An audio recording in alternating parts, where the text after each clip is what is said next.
Am I the a-hole for being surly, rude, and mean at the wedding and leaving early? Plus updates. Original post. I was asked to be a member of the wedding party. Despite this, I was the only person, not only in the wedding party, but also at the ceremony, who wasn't allowed to have a +1. This was an outdoor wedding with limited seating, and these people don't give a crap about COVID, so it wasn't about that. I was told it was because my relationship wasn't serious enough despite us being together for a year, that only engaged or married couples were invited, and that they didn't want some random guy in their wedding pictures who I might not even be with later in the future. They don't want to have to look at some random guy in their pictures even though he wouldn't have been in any of the post pictures at all. Maybe just in the background of crowd shots. There have been zero conflicts between them and my boyfriend. And he's a nice and mild-mannered guy who gets along with everyone, so I don't think it was about him personally. I get to the ceremony and find out that literally everyone else has +1. Not just married couples, but there are couples there who have been dating for less time than me. This is when I started feeling surly. I smiled and played my part during the ceremony, but inside I was very surly and angry. We then got to the reception, which had way more people than the ceremony. This is where all the more distant friends were invited, and everyone there had +1. I was literally placed at a table as the one single person, and everyone else at the table was a couple. Some at the table were other members of the wedding party, but others were random distant acquaintances. People started asking me where my boyfriend was, and I said I was told he wasn't invited. They asked why, and I said I had no idea why. This is when I started letting my surliness show and started acting rude and mean, because I was humiliated. And then I was brought into conversation with the couple's male friend Dean. I was previously told that Dean has a crush on me, and I made it clear I wouldn't be interested even if I were single. Even after that, they kept trying to message me and I ignored him. But now the people who brought me into conversation with Dean were like standing around staring at us and giggling behind their hands, like they thought they were Cupid matchmakers. Dean was absolutely a participant in this. I was meaner to Dean than I've ever been to anyone in my entire life. I was as fully rude as I've ever wanted to be when being the target of someone's romantic interest unwantedly. It's true I don't really know if I was being set up, but I was already furious before that happened. Everyone was silent and awkward. I went back and finished my meal, and as soon as I was done, picked up my purse and left and went straight to my boyfriend's house, skipping most of the reception, cake cutting, speeches, and everything. I'm now being told by the couple that they're hurt and confused why I left so early. I haven't replied. Edit. I didn't want to describe the conversation because people would probably think really badly of me if they saw how horrible I really acted. But screw it. This was toward the end of the meal and some people are still eating and some people are just partying, standing and talking, circulating around the room. I was eating and someone comes over to me goes, "Hey, could you come over here for a second? Someone has a question for you." Already I was suspicious because that was a scenario straight out of the second grade lunchroom. But fine, whatever, maybe it has to do with my bridal party stuff. So I come over and who is standing there but Dean, looking really smug, and a few other people are standing there who are already giggling. So I already start feeling angry. Because again, this is reminding me of the second grade lunchroom scenario, and I'm already imagining how it's going to go. He actually started out with, "Hey beautiful," and I went, "What do you want?" in an angry tone. I think he sensed that this wasn't going to go like what he had in his mind, but he continued what he obviously planned out. So he said, "I just wanted to ask you something," and I said, "What?" He went, "There is something wrong with my phone. Can you help me fix it?" I said, "I don't know anything about phones. Sorry, can't help you," and turned around to go back. And he went, No. What's wrong with my phone is that it doesn't have your number in it." And I just went off, because I already made it clear I was not into whatever this was, and I already turned to leave. But he interrupted me leaving and kept going despite it all. I was furious because I was already angry, plus he wasn't paying attention to how I felt or caring about it. So I felt like he deserved what I was going to give to him. I raised my voice and said, "Dean, F off and leave me alone. No, you can't have my freaking number. No, I don't want to go out with you. I don't want to talk to you. I'm not attracted to you. I don't want anything to do with you. You are not interesting or attractive to me at all. I want you to leave me the heck alone.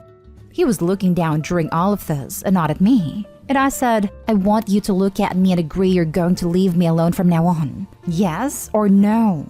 And he said yes, and I said, look at me and say yes. So he did. So I turned around and left him alone after that. I know I humiliated him and I did it on purpose. I had to admit that, but it's true. Even though I raised my voice, it was loud in the room, so only the people standing nearby at one unrelated table nearby heard it. Now for the top comments before reading the little update. Wow. There are layers to this like a freaking parfait made entirely of dog crap in different stages of decomposition, and it just kept getting worse. From the title, I thought you were the a-hole. Then it was like, okay, maybe it's everyone sucks here. Then it got to not the a-hole and kept on trucking into how the newlyweds and Dean are huge a-holes. It just kept on going. Honestly, you're absolutely not the a-hole, and in fact should be commended and not engaging in some fully warranted a-hole behavior of your own. Because I absolutely do not consider rudely rejecting Dean's advances to be a-hole behavior when he is complicit in his setup attempt from hell. I think at the very least you would have been completely justified in not only leaving early, but taking your wedding gift with you because these people are not your friends. I'm still so angry about the entire thing. I wish I had told them to go screw themselves the minute they called my boyfriend some guy I might not even be with in the future. My relationship is one of the most important things in my life, and my boyfriend is precious to me. You need to cut them out immediately. They have already proven they don't care about your feelings by ignoring the fact you previously said you do not want to date this dude. If he contacts you again, get a restraining order because this is some next level diabolical manipulation, and I GTFO this environment ASAP. Which I would find absolutely hilarious, considering they don't want some random guy in their photos when they look at them later in life, but now have to look back at photos with some random girl they're not friends with anymore. LMAO. Not stay home. If you were seriously singled out like that as the only major exception by someone, either the wedding couple or anyone in the wedding party, I probably would have been more angry. Honestly, I was the most mad about how they disrespected my boyfriend in the relationship, calling him some random guy and saying I might not be with him in the future. Like, what the heck kind of way is that to talk about my relationship that's extremely important to me? Not stay home. You were treated blatantly and fairly, and it appears that there was an ulterior motive. You'd be justified if you want no contact with everybody involved in this fiasco. Now for the update. Alright, after making this post, I emailed them back, and I started small just to see what they would say. All I said to start it off was, I was uncomfortable because I was the only one without a +1 after being told nobody but engaged or married couples would have them. Multiple people at the reception started repeatedly asking me where my boyfriend was, and I was getting more and more humiliated, especially since I was seated with 2 colleagues and their Tinder boyfriends. It was humiliating to be the only one singled out, and I was extremely upset. Here's the reply I quickly got, which just meant no +1s for the ceremony. It was perfectly fine for you to bring your boyfriend to the reception, and that's what we assumed you were going to do. That's what we always planned for. The reception being much larger and looser.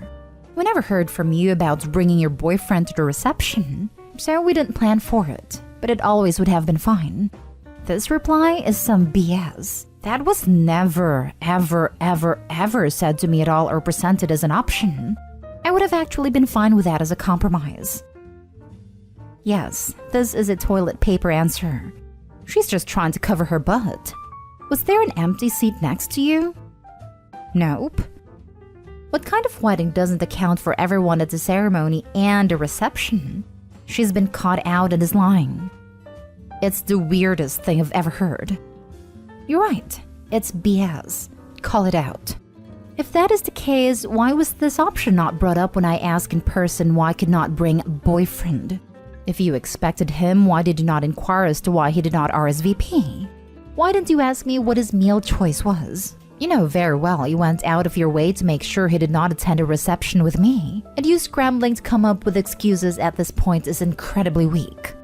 Even with all of that, I would have and plan to let it go if groom's friends, Dina's sneakers, person that brought you to the table, hadn't planned out a scheme to humiliate me in front of their entire table as a way of forcing me into accepting a date with a drunk and exceptionally creepy Dean.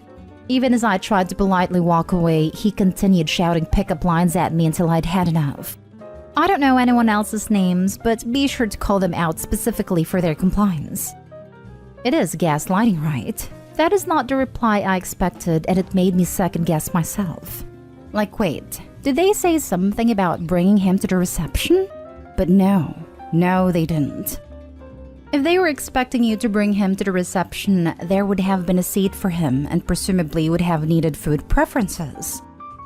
Yeah, it seems like they were sort of framing it as blaming me, saying that they expected him to come at first, but because they never heard anything from me, they didn't go ahead and plan for him. Now for the last story. Update. Am I the a-hole for not wanting to pay for professional hair, makeup, new shoes, and stay in an expensive Airbnb for my friend's out-of-town wedding? Original post. Hi all. My 28 female friend, 30 female, let's call her Brooke, is getting married to her long-distance boyfriend, 28 male, for 6 months. For background, I live in a city about a 16-hour drive away from where Brooke lives. However, the groom also lives in a different city from both myself and the bride, somewhere in between both of us. She will be getting married on her groom's farm in a different state about 6 hours away from me. A couple of days later, all hell breaks loose when Brooke's first list of requirements emerge in the group chat. 1. Makeup and hair must be professionally done and paid for by bridesmaid, $200 for both. 2. We must purchase nude flats and we may not wear heels, around $30 to $50, as she is worried she and her groom will look shorter than us. 3. We must wear the jewelry of her choice. To be fair to her, she said this would be a borrowed gift to us once she decides what look she is going for. 4. Nails must be bare or in the mauve color she has selected for her dress. 5. The dress must be from the local boutique, 16 hours drive or a 3-hour plane flight away from me, and must be floor length with straps. The boutique doesn't ship, but my sister is picking it up, trying it on, and sending pictures. I texted her explaining I'm traveling for the wedding and I'm happy to pay the accommodation, airfare, and for the dress, but that if she was requiring professional makeup and specific non-heeled shoes, that she should pay for the extra things she wants. I explained that I am happy to pay for the usual things, but that my budget wouldn't allow for professional hair and makeup and new shoes. She said she would speak to her groom about allowing me to stay on the farm property, but that the makeup was non-negotiable. Fast forward again today. Brooke texts me and says she will have to renege on the offer she made to me to let me stay in the farmhouse on the night after the wedding. She reserved an Airbnb in the city, $200 a night, for the wedding party. However, she says she will only be paying for the night prior to the wedding. Brooke tells me that she thinks I should stay in the Airbnb she booked, since there is a 2-night minimum and she would like the money back. I politely declined and said I would try to find accommodations in the city for the night after the wedding, since there are some reasonable places to stay. I asked if there would be anyone to transport me back to the city since no cabs or public transportation will go there. Brooke says she will not arrange transportation for me unless I stay in the $200 Airbnb and pay her back for the cost of it. She said I may bring a tent or have to figure it out myself. I'm more than willing to pay for the dress, transportation, etc. The cost of being in her wedding right now is $1,256, including all travel expenses, dress, and extras she's asked for. Am I the a-hole? Now for the top comments before reading the update. Not the a-hole. Are you absolutely sure even going is worth it? I'm leaning really hard towards noping right out of this whole bizarre event. Not the a-hole. And all of this for a 6-month-old relationship. Brides have some of the most extreme cases of delusion/entitlement I've ever seen. Long distance at that. Not the a-hole. As someone planning a wedding myself, I would never demand my bridesmaid spend this much on something this specific. She should be footing that bill. I wouldn't bother going to a wedding where I'd have to spend $1,300 just for the wedding. I asked my girls to buy a navy dress on Amazon for $35 and show up. They looked beautiful, and I was giving them gifts. I don't understand the entitlement. I hope Opie knows she's not the a-hole, and I hope she doesn't waste her time and money to fulfill her friend's Instagram photo wishes. This is super considerate. I know the dress and looking presentable is part of it, so that makes sense to me. But it seems so focused on what I look like and how much I'm spending, and not at all in just being there to support her for her big day and having a good time. I do want to see her get married, but it seems like she wants me there for the Insta and that sweet, sweet purple aesthetic. Not stay home. You can't afford what you can afford and have been very upfront. Off topic, but long-distance fiancé of 6 months and groom's farm? Please let this be an example of people who met in farmersonly.com. Haha, I wish. They did meet online, but not Farmers Only. Let's just say this may be a scene out of Deliverance. It's bring your own bottle and cake will only be served to the groom and bride since it's too expensive. And now for the update. Hi again. Since one user said they would summon an internet ghost to hunt me if I was a bridesmaid in this wedding, here's an unsolicited update. After taking a day or two to think it through, I texted my friend and explained to her the following. Summarized. I think she's a great friend and we have a lot of great memories together. I was excited to make a new one on her big day. That being said, I couldn't afford the expenses she required, such as professional hair, makeup, specific shoes, and a chosen Airbnb. I explained that the $200 it would cost to attend is over my budget, and I simply could not afford the things she is asking for. I don't want to put her in a position where she would be compromising on things she wanted to accommodate my budget. So the best thing for me to do was to bow out of being a bridesmaid right now, so she can have ample time to find a replacement. I also explained that I had some concerns with how I was going to get off the farm after the night of the wedding, since she said she would only offer transport if I stayed in the shared $200 Airbnb. She was unsure who else would be staying there. I said I have to be in court for a trial 2 days after the wedding, and while I'm usually very flexible, I couldn't leave that part to chance since my career is important to me. Brooke responded with the following, summarized. She has been very busy planning her move, doing report cards, she's a teacher, and planning the wedding. She felt that since I'm a lawyer, I should be able to afford everything she's asking for. For reference, I'm a very new government lawyer and have massive student debt. And says she deserves a bridesmaid who will meet her expectations and be able to support her. I am not sure how to respond to her, or if I will, but I do think I dodged a bullet. Or at least a trip to Crazy Town. Thank you so much to all of you who convinced me to not attend this disaster. You have saved me $1,200 and 6 months of horror.